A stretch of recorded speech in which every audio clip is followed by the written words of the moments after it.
Good morning. आज का जो हमारा टॉपिक है वो डिज़ाइन प्रिंसिपल्स हम लोगों ने स्टडी करने हैं जो जिग और फिक्सचर को बनाने के लिए इस्तेमाल किए जाते हैं।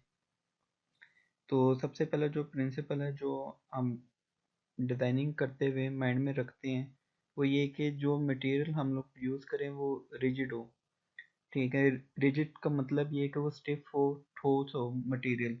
अगर मटेरियल सॉफ्ट होगा तो उससे क्या होता है कि आपकी जो एक्यूरेसी है या जो प्रिसीजन है प्रोडक्ट बनने की वो आपकी एक्यूरेसी नहीं आती। तो जिग और फिक्सचर को बनाते वक्त सबसे पहले आपने इस चीज़ को माइंड में रखना है कि जो भी मटेरियल आप इस्तेमाल करो वो ठोस हो, रिजिड हो। फिर फूल प्रूफिंग हम लोग कहते हैं कि मतलब जब आपने जिग या फिक्सचर में किसी भी वर्क पीस को लोड करना है या अनलोड करना है तो उसमें कोई खलल पैदा ना हो। ठीक है, कोई उसमें अनसर्टेनिटी ना आए, आपका प्रोडक्ट आपका जो वर्क पीस है वो खराब ना हो। ठीक है, इस चीज़ से बचाना है आपने उसे, और इस प्रोसेस को हम लोग फुल प्रूफिंग कहते हैं कि आपका जो प्रोडक्ट है इजीली लोड हो जाए और इजीली अनलोड हो जाए जब भी आपने जिग या फिक्सचर के अंदर उसे होल्ड करवाना है या रखना है।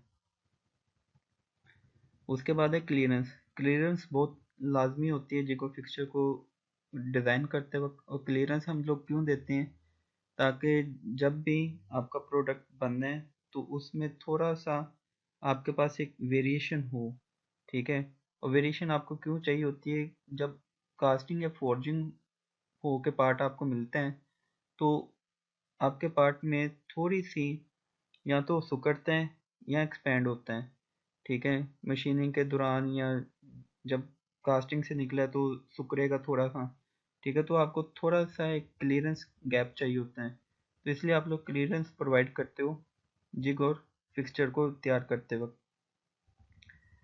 फिर अगला पॉइंट है बुर ग्रुप्स का। बुर ग्रुप्स क्या होते हैं कि ऑपरेशन के शुरू और आखिर में आपके प्रोडक्ट के ऊपर और नीचे बुर होते हैं, जिसे हम लोग मेजर और माइनर बुर भी कहते हैं। तो जिग और फिक्सचर को तैयार करते वक्त आपने इस चीज़ को माइंड में रखना है कि ये प्रोडक्ट जब आपका बन रहा होता है उस पर ऑपरेशन हो रहे होते हैं तो ये बनने ही बनने हैं। ठीक है, और आपने इस तरह उस अपने जिग और फिक्सचर को डिज़ाइन करना है कि उसके जो क्लियरेंस हैं वो इतनी ऑलमोस्ट रखी जाए कि बुर ग्रूव्स आपके जिग या फिक्सचर को ख़राब ना करें। फिर इजेक्टर। इजेक्टर पिन्स आप जिग और फिक्सचर के अंदर ऐड करते हो ताकि आपका प्रोडक्ट ईजिली निकाला जा सके ऑपरेशन के बाद। फिर इंसर्ट्स आते हैं। इंसर्ट्स क्या हैं कि आप जो वर्क पीस इस्तेमाल करो अगर वो किसी नरम धातु के सॉफ्ट मटेरियल के हैं तो उसकी जब आपने क्लैंपिंग करनी है तो बड़े ध्यान से आप लोग क्लैंपिंग करो उसकी। ठीक है, क्योंकि अगर आप लोग क्लैंप टाइट कर दोगे तो आपका वर्क पीस खराब हो जाएगा।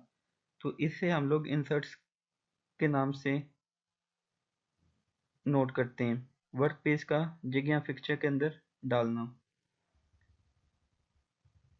फिर डिज़ाइन फॉर सेफ्टी है।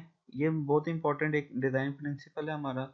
जिग और फिक्सचर को डिज़ाइन करते वक्त आपने किन चीज़ों का ध्यान रखना है कि शार्प कॉर्नर से आपने अवॉइड करना है कि आप शार्प कॉर्नर्स ना बनाओ, क्योंकि मैंने आपको क्लास में बताया था जितने शार्प कॉर्नर्स होते हैं उधर से आपका प्रोडक्ट टूटने का या कोई भी चीज़ है टूटने का जो खदशा होता है वो ज़्यादा होता है कॉर्नर से। तो जितने आपके शार्प कॉर्नर्स होंगे वो उतनी जल्दी ख़राब हो जाएगा। तो शार्प कॉर्नर आपने अवॉइड करने जिगो फिक्सचर को डिज़ाइन करते वक्त। Setting surface should be clear. Setting surface का मतलब ये है कि जब आप लोग ऑपरेशन कर रहे हो तो आपको ऑपरेशन के दौरान जो आपका प्रोडक्ट है वो वादिया दिखाई दे। ये ना हो कि ऑपरेशन आप इधर से कर रहे हो और आप उसे किसी और एंगल से किसी और साइड से देख रहे हैं, वो आपकी नज़रों के बिल्कुल सामने हो। इसे कहते हैं सेटिंग सरफेस। तो जिगो फिक्सचर को डिज़ाइन करते वक्त आपने ये चीज़ का ध्यान रखना है कि जिधर से आपने ऑपरेशन करना है वो ऑपरेशन वाली जगह आपकी नज़रों के सामने होनी चाहिए ताकि आप लोग इजीली देख सको। और फिर तीसरा है कि जो नट और बोल्ट हैं वो आपके जिग और फिक्सचर के अंदरूनी सतह पे हों, बैरूनी सतह पे ना हो, क्योंकि अगर वो बाहर वाली सरफेसेस पे होंगे तो ड्यूरिंग ऑपरेशन खदशा होता है कि वो किसी चीज़ के साथ लग के, ठीक है, कोई नुकसान दे दें। तो आपने जब भी जिग और फिक्सचर को डिज़ाइन करना है, आपने इस तरह डिज़ाइन करना है कि बाहर कोई भी चीज़, एक्स्ट्रा कोई भी चीज़ ना निकली हो जिग और फिक्सचर के। फिर सेटिंग सरफेस वही जो अभी मैंने आपको बताई है कि आपका जो प्रोडक्ट है वो आपकी नज़रों के सामने होना चाहिए, आप इजीली उससे देख के उस पर काम कर सको। फिर ये बहुत इंपॉर्टेंट पॉइंट है, सिंप्लिसिटी इन डिज़ाइन। सिंप्लिसिटी इन डिज़ाइन का मतलब ये है कि आपका डिज़ाइन बहुत सिंपल हो। आप उसे जितना कॉम्प्लिकेटेड करोगे, आपका जो लीड टाइम है उतना ज़्यादा बढ़ जाता है।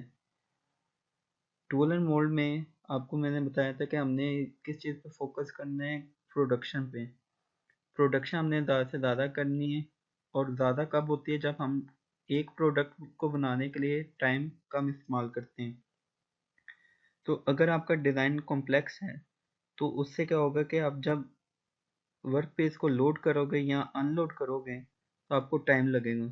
अगर आपका डिज़ाइन सिंपल है तो आपका जो वर्क पीस है इजीली लोड हो जाएगा, इजीली अनलोड हो जाएगा, टाइम कम लगेगा। तो डिज़ाइन आपने सिंपल करना है, ठीक है। जितना सिंपल डिज़ाइन होगा उतना आपका कम टाइम इस्तेमाल होगा उसे लोड और अनलोड करने में, जिसका इवेंचुअली फ़ायदा क्या होगा कि आपकी प्रोडक्शन ज़्यादा हो जाएगी। और इसका एक और फ़ायदा होता है कि अगर आपने उसकी मेंटेनेंस करनी है जिग और फिक्सचर की, वो भी बहुत आसान हो जाती है। अगर आपका डिज़ाइन कॉम्प्लेक्स है तो उसकी मेंटेनेंस उतनी मुश्किल होएगी, और अगर डिज़ाइन सिंपल है तो उसकी जो मेंटेनेंस है उतनी सिंपल हो जाएगी। लास्ट पे है कि वो इकोनॉमिकल होना चाहिए। आपने ये चीज़ नहीं करनी कि आप उसका मटेरियल इतना एक्सपेंसिव ले लो कि वो आपका जो प्रोडक्ट है, जो आप बना रहे हो जिग और फिक्सचर जो डिज़ाइन कर रहे हो, वो बहुत महंगा बन जाए। अगर वो बहुत महंगा होगा तो कोई भी नहीं खरीदेगा। अगर बहुत सस्ता आप बना लेते हो, ठीक है, किस तरह करके कि मटेरियल बहुत ही हल्का लगा देते हो, तो उसकी वो एक्यूरेसी नहीं होएगी, ठीक है, उसकी वो रिलायबिलिटी नहीं होएगी, तब भी लोग उसे नहीं खरीदेंगे। तो ये आपने चीज़ एक खुद माइंड में रखनी है कि आपको कितनी अमाउंट में क्या चीज़ रिक्वायर्ड है।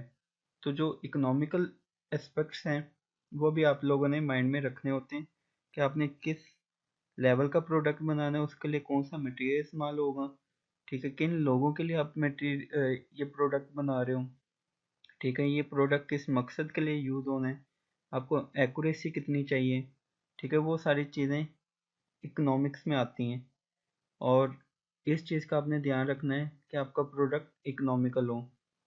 तो ये आज का लेक्चर था।